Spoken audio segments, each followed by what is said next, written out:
Ethan lived in a small house on the edge of the forest, where the trees were taller than any building in the nearest human colony. Life on this planet was simple.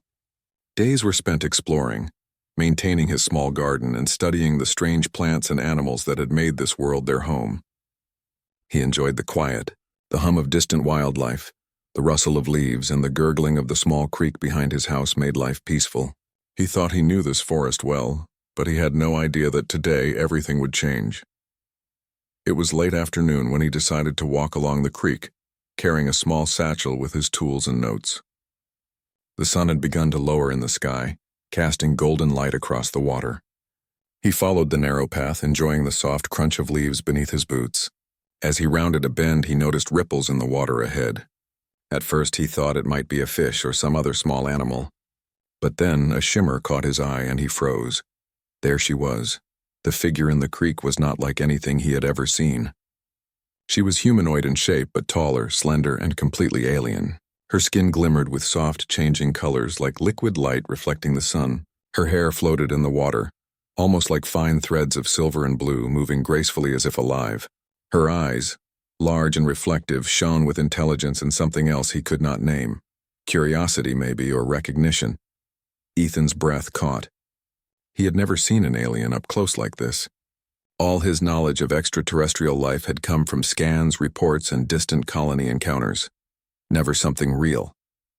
And yet here she was, bathing in the creek, unaware of how completely breathtaking she was. His heart raced and his mind screamed to turn away. But something kept him rooted to the spot. She noticed him. That was when he felt the change. Her face shifted, not in fear but in recognition.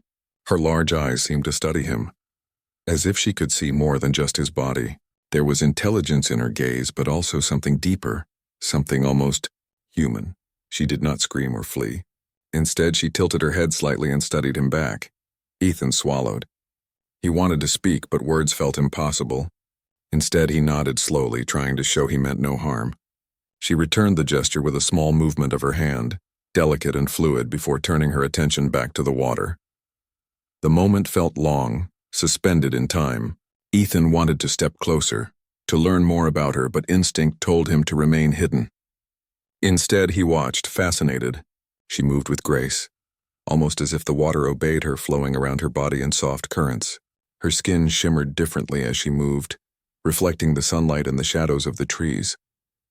Every detail of her form was beautiful, alien yet strangely familiar. The next day, Ethan returned. He could not stop thinking about her.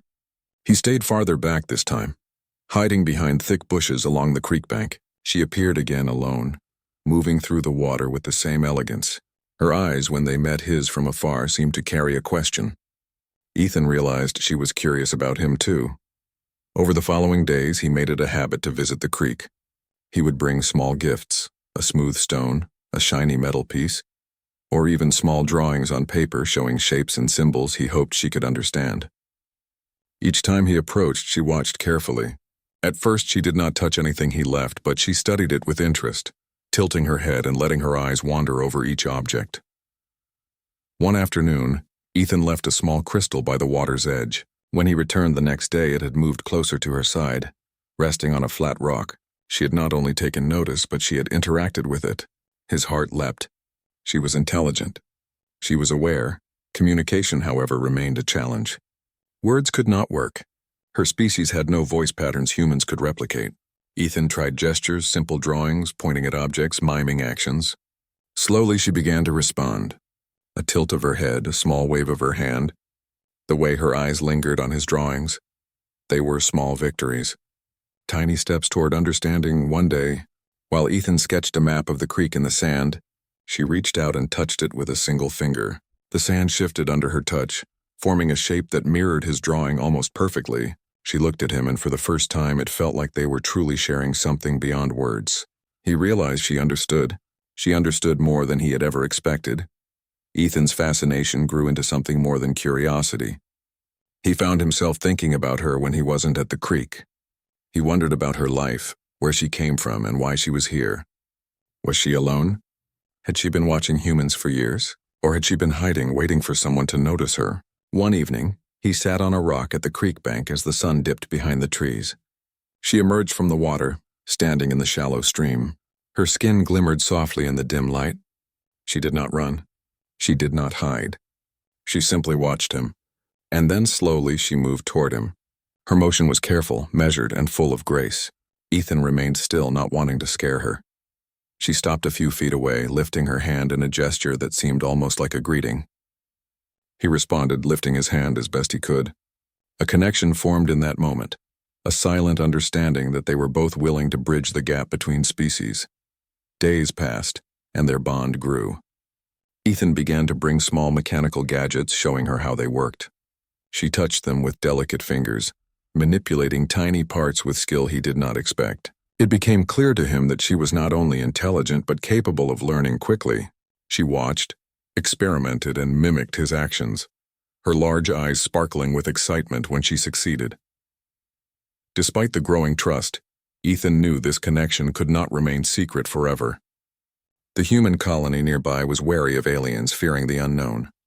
But at the creek in these quiet hours, fear did not exist. There was only curiosity, wonder, and the strange, unspoken bond between a human and an alien being.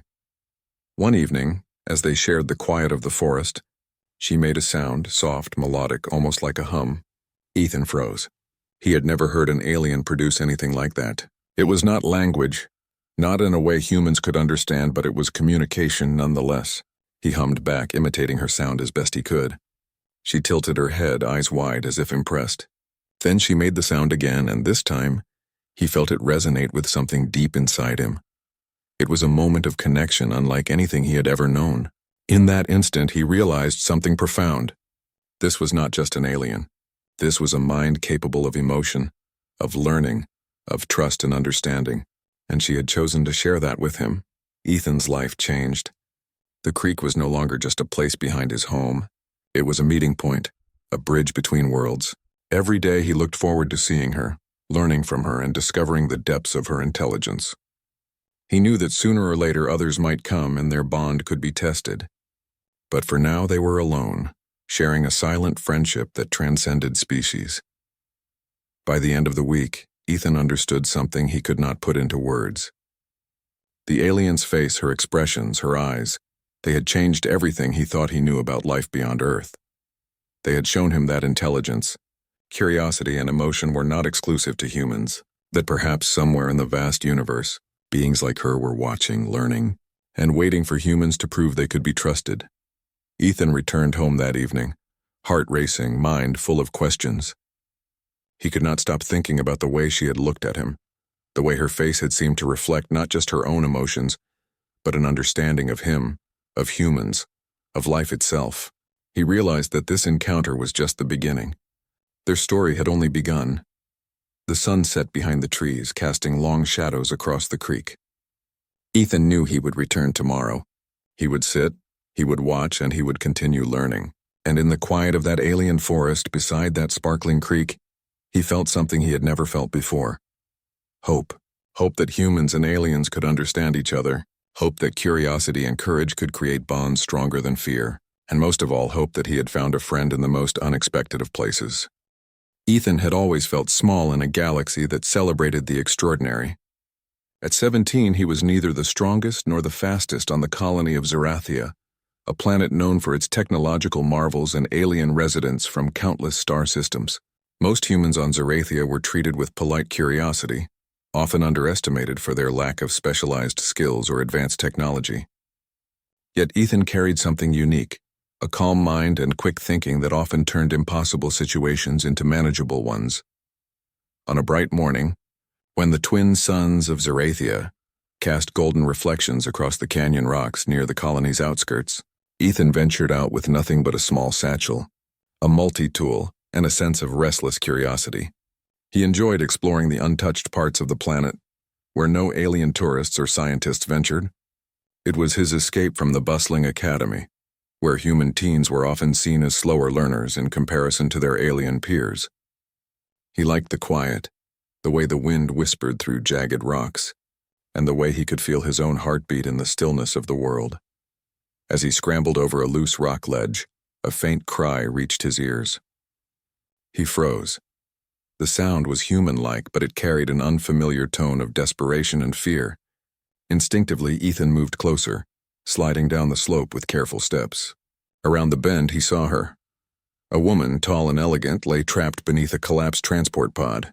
Her skin shimmered with an iridescent glow that shifted with her stress, a visual indicator of her alien biology. Her wings, folded tightly against her back, twitched in panic as she tried to lift the debris pinning her. Ethan's heart raced, but he didn't hesitate. He dropped his satchel, set down his multi-tool, and ran toward her. "Hold on. I'll get you out," he shouted, more to steady his own nerves than to calm her. The pod was heavy, its metallic surface dented from the fall. Ethan assessed the situation quickly, using nearby rocks to create leverage. With a grunt, he wedged a rock under one corner of the pod and began lifting carefully. The weight shifted and he felt the tension in his arms, but he focused on the woman beneath. Her breathing was shallow, and small sparks of light flickered across her skin with each movement. Signs he didn't fully understand, but which told him she was in extreme pain. "Almost there," he whispered, more to himself than to her. Another quake of the unstable canyon rattled the rocks. Ethan's palms burned, but he held on. Finally, with one coordinated push and a desperate twist, the pod shifted just enough for her to crawl out. Ethan grabbed her arm, helping her steady herself. She fell into his chest, gasping, and he felt the rapid thrum of her heartbeat through her shimmering skin. He immediately noticed the unmistakable curve of her belly, the gentle swell of new life within her. "You're pregnant," he murmured, more as an observation than a question. Her eyes, large and golden, met his, filled with a mix of fear and relief. She whispered something in her native language, a melodic sound that the translator on his wrist struggled to process. I don't understand fully, but I know you've saved me," Ethan said, hoping his words would reach her. He guided her to a flatter patch of ground and checked her for injuries. Her leg was bent at an awkward angle, and her breathing remained shallow. He gently improvised a splint using sturdy branches and strips torn from his jacket, stabilizing her leg. "Can you walk?" he asked. She shook her head weakly, her wings twitching in discomfort. Ethan didn't hesitate. He hoisted her over his shoulder, careful not to jostle her belly, and began the slow trek back toward the colony. The canyon floor was uneven, and every step required attention. Loose stones threatened to trip him, but his determination didn't waver. Halfway back, he paused to let her rest. She leaned into him, exhausted, and he felt a strange warmth spread in his chest. He had always been aware of danger in abstract ways, but holding this alien life in his arms made the stakes painfully real. "We'll get you to the medics," he promised. "You're going to be okay." By the time they reached the colony, a group of medics rushed to meet them, alarmed at the sight of a human carrying a fragile alien woman through the busy streets. They quickly took Liara, as she introduced herself through the translator. Ethan stayed back, hands trembling slightly from the effort and the adrenaline. Once she was in safe hands, Ethan finally allowed himself a deep breath. He watched as medics whisked her away into the advanced care facility, noting the sophisticated equipment already being prepared for her and the baby. He felt a sudden mix of pride and disbelief. He had saved her. A human teen had saved a pregnant alien woman, and yet the story didn't feel complete until he learned who she was.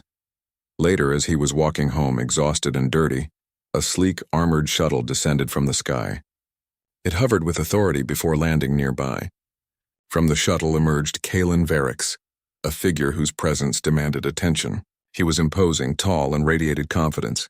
His golden eyes swept across the crowd, landing finally on Ethan.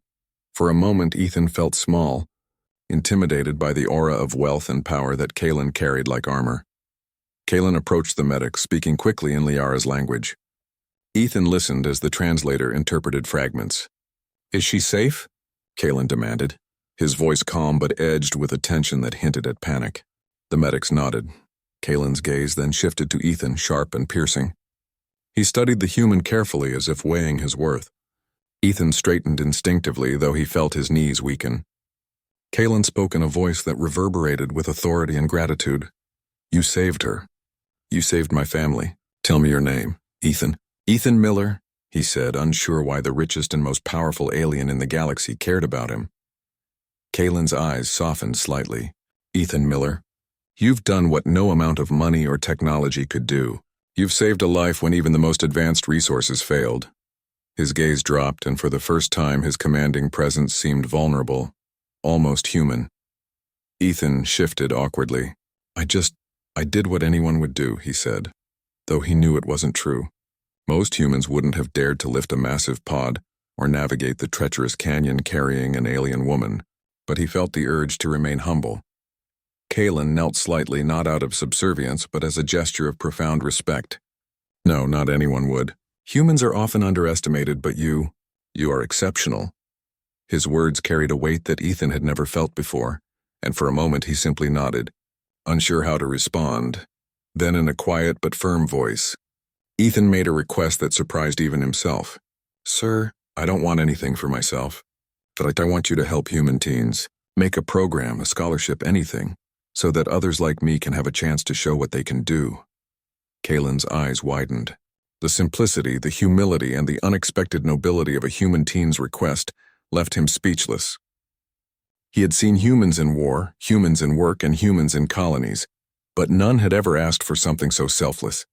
For a long moment he simply stared at Ethan, emotion flickering across his face. Then quietly, his golden eyes glistened and he blinked rapidly as if fighting back tears. Liara, watching from a distance, smiled softly. She understood the significance. In saving her life, Ethan had also reminded Kalen of something he had long forgotten: the power of courage, humility, and the potential in beings others underestimated. As Ethan walked away from the medics and Kalen's presence, he felt a strange sense of accomplishment. He had risked his life for someone who was technically alien royalty, yet all he wanted was a chance to help others like him. And somehow he had made a galactic tycoon realize that bravery, kindness, and intelligence were not matters of species, wealth, or status. The suns dipped lower in the sky, casting long shadows across the colony. Ethan paused and looked toward the horizon. Somewhere out there, Kalen would begin creating a program for human teens, giving them opportunities that no one thought possible. And somewhere Liara's baby, healthy and safe, would grow up knowing that humans were capable of greatness, even in worlds where they were underestimated. For the first time, Ethan felt something he had rarely experienced: that a single act of courage, no matter how small it seemed to the galaxy, could ripple outward and change lives in ways he couldn't yet imagine. He smiled quietly, knowing that the adventure of this day was only the beginning, and that even a human teen could leave a mark on the stars.